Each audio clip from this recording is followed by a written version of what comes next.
Galera, segura o queixo aí pra não cair, porque esse episódio trouxe muito mais informação do que qualquer outro de Bleach que você já viu. A gente tem que falar das várias mudanças que o anime fez do mangá, porque teve censura, teve cena cortada porque era muito violenta, mas também teve cena a mais, ok? Maneiro demais isso, né? Então vem comigo pra gente falar sobre o Shinigami estar enganando o Ichigo. Você não pode perder isso agora, galera. Vamos lá.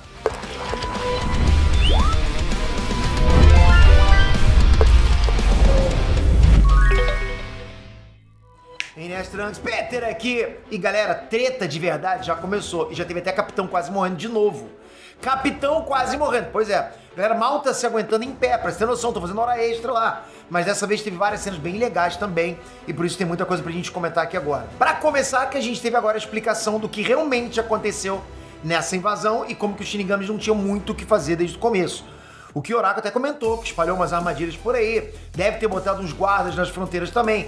Mas os Queens já estavam ali na série T já tinha um tempo já, né? O tempo todo estavam lá. Quer dizer, eles estavam, mas não estavam, né?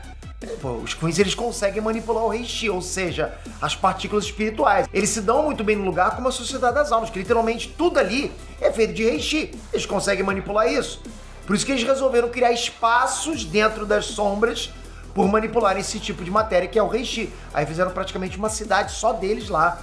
Essa foi uma sacada genial. Entenderam como é que eles conseguiram colocar matéria através de algo que não tem matéria?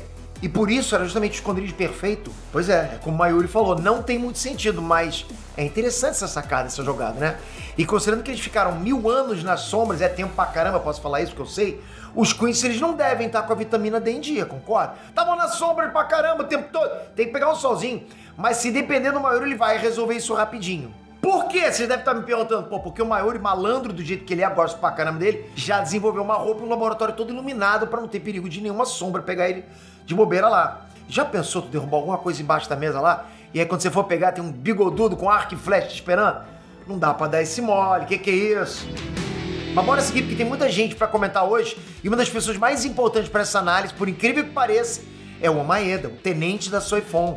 O maneiro é que a gente vê ele todo cagado de medo. Mas ele muda totalmente a postura a partir do momento que a irmãzinha chega chorando de medo. Ah, galera. Aí o Almeida finge que tá de boa, que tá tranquilo, vai ficar tudo bem. E galera, uma coisa que pode fazer a gente ter uma noção mais bacana disso que aconteceu é com um cara que se chama Rafael Bezerra, do canal Psicologia dos Animes. Ele é psicólogo, ele tem vários vídeos muito maneiros de tudo que é personagem, assim, que você imaginar. Mas um que eu acho que casa muito bem com isso é do Satoru Gojo, do Jujutsu Kaisen. Por quê? Porque ele comenta nesse vídeo do Satoru que tem estudos que mostram que uma pessoa que passa a fingir que tá tudo bem pode realmente ficar mais tranquilo e passar essa segurança para as outras pessoas. E o mais louco de tudo isso é que a censura que aconteceu no anime foi justamente nessa parte, galera.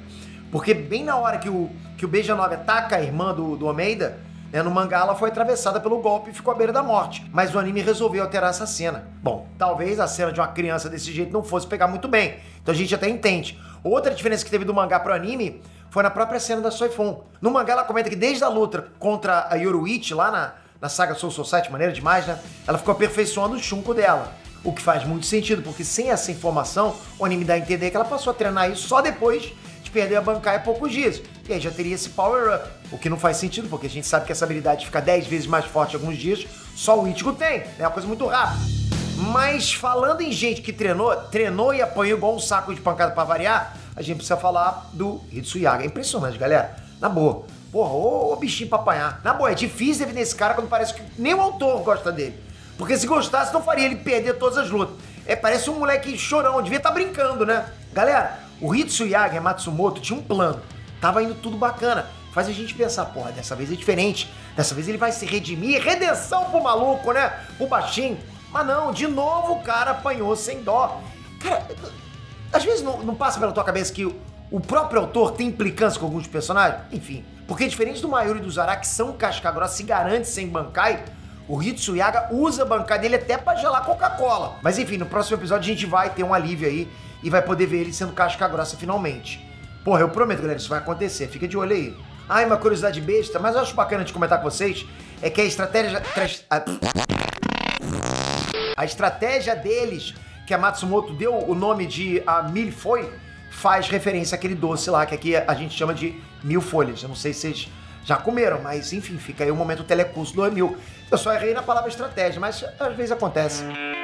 Mas agora falando em gente casca grossa e que também é filho da P. Bom, se fosse só a metade, seria eu, né? Eu só não sou filho da p***. A gente tem que falar do BESB. E assim, galera, como eu já tinha comentado no outro vídeo, não é novidade pra ninguém que os Queens são baseados lá nos alemães da Segunda Guerra Mundial. Vocês já sabem disso. No caso, dá pra ver na braçadeira do BESB que ele tem uma caveira com ossos cruzados. Claro, se fosse One Piece ia aparecer uma bandeira pirata ou algo assim. Mas dentro desse contexto, ela é uma referência a um dos símbolos da SS, que era uma caveira com ossos atrás. Tô falando do nazismo mesmo, sabe? Tanto que no mangá a braçadeira é rosa, mas o anime deixou ela preta pra ficar mais na cara ainda, sabe? Mais explícito ainda. O que era SS, Pedro? SS era um grupo paramilitar que servia Partido Alemão, esse mesmo partido você conhece, e era a abreviação de Schutzstaffel, que significa Esquadrão de Proteção. E no caso, realmente existe esse esquadrão entre os Queens, mas o BESB não faz parte porque são só os Queens mais casca-grossa, como o Askin, por exemplo. Mesmo não sendo do grupo mais forte, o BESB é muito forte também. Preste atenção nisso. Tanto que tem outra cena que o anime acabou tirando lá e que coloca ele em outro nível. No mangá, o BESB fala que os Queens que foram acertados pelo golpe, pelo ataque do Yamamoto, só sobreviveram por causa do poder bruto das próprias chamas dele que tancaram o ataque. Olha o nível. E galera, pra finalizar a análise, é importante a gente comentar sobre a cena pós-crédito. Pois é, se você pulou, pode deixar que eu vou te explicar agora. Bom, nela tem o Ichigo caminhando pelo lugar que o Ichibei fez ele ir. E é interessante porque essa cena não tem no mangá. Falei pra vocês que tem cenas a mais nesse episódio. Por isso que é importante você sempre... que você que só leu o mangá também assistiu o anime, ok?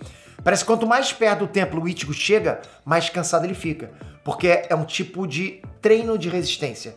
E aí o Ichibei recita um poema que fala sobre o recipiente. Sobre aqueles que são indignos do caminho, eles vão ser despedaçados. E aqueles que estão prestes a perecer, conhecem o Irazuzando. Ok, muita informação de uma vez, tem um nome estranho também. Mas vamos por parte porque isso é muito importante, presta atenção. Primeiro que, com tudo isso, a gente consegue montar melhor o quebra-cabeça e entender o que o Ichibei quer dizer com o Ichigo e além de um Shinigami. Porque a gente sabe desde o primeiro episódio, que o Ichigo não é um Shinigami comum, mas nesse caso o Ichibei tá falando sobre o Ichigo ser um candidato a novo rei das almas. Você pode até estar pensando que, caramba, né, vai ser maneiro, o Ichigo vai ser rei e tal, vai ser casca grossa e tudo mais, mas não é bem por aí. Na verdade, a gente já viu o Rei das Almas na temporada passada e ele aparece no final desse encerramento também. E é esse cara todo desmembrado, todo ferrado, praticamente congelado, né? Parece um cubo de gelo.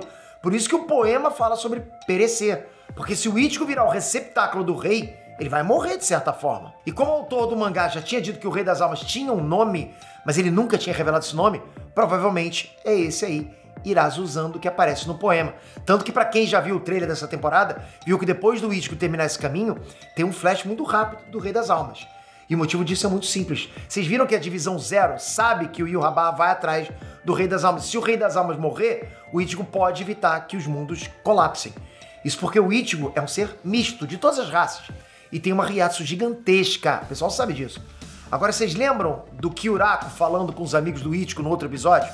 Pois é, aquilo ali foi historinha pra boi dormir. Não é porque o Ichigo vai ser tão forte que não vai poder viver no mundo real. É porque se der bosta com o Rei das Almas, o Ichigo é o próximo. Galera, pra falar mais sobre esse assunto agora a gente tem que esperar, né? Senão pode acabar sendo spoiler, beleza? Espero que vocês tenham curtido todas as informações. Se curtiu, comenta aqui embaixo o que você achou, o que você espera pros próximos episódios. Tá no hype pra essa continuação? Eu tô pra caramba, de verdade. E se inscreve aqui no canal, ativa o sininho. Eu vou trazer pra vocês, essa semana eu vou trazer pra vocês os poderes do Yhwach, vou trazer um vídeo só sobre o Kenpachi. Tô falando sério, já tá pronto na gaveta, vai estrear no canal em breve. Então ativa o sininho pra você não perder. Obrigado, galera, até a próxima. Fui!